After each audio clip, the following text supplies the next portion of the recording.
Hey everybody, it's Keith with the L1 Automotive Training Channel and John running away. In today's video, we got a fun one. So we have a, what is this? I don't even know what this is. 2020 Equinox. 1.5 turbo.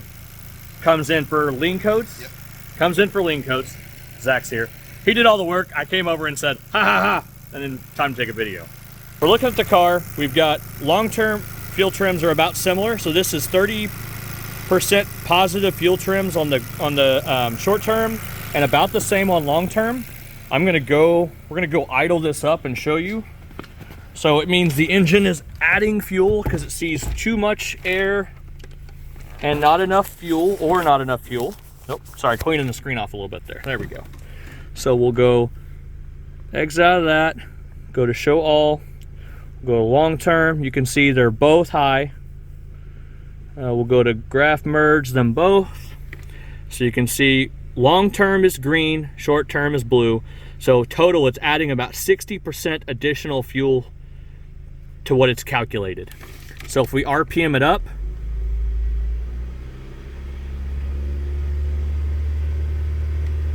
about 2,500 RPM-ish.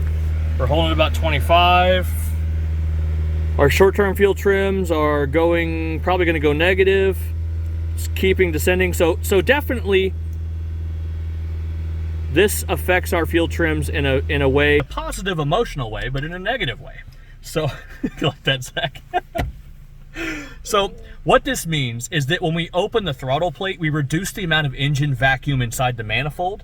So the leak is most likely a vacuum leak. It's probably not a fuel condition or any of these other conditions, most likely. So it's just a piece of evidence that when we open the throttle plate, we reduce the vacuum. So if it's a leak, that it should present itself as less of a detriment to the fuel trims. So we just assume it's a vacuum leak.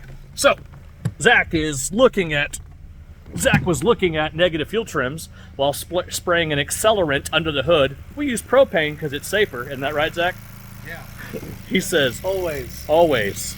So here's what we're sitting here, and he was spraying an accelerant, and he goes, "Wait, do you hear that?" So I'll let you guys listen while he does what he was doing. Okay, you probably can't hear it, but you did something and it made that. So go ahead and do what you did to fix it. He's holding the air box down. You see it fixing the fuel trims? So the air box was left loose. They said they replaced a mass airflow sensor. They replaced the injectors. They replaced the map sensor. They did a lot of things. So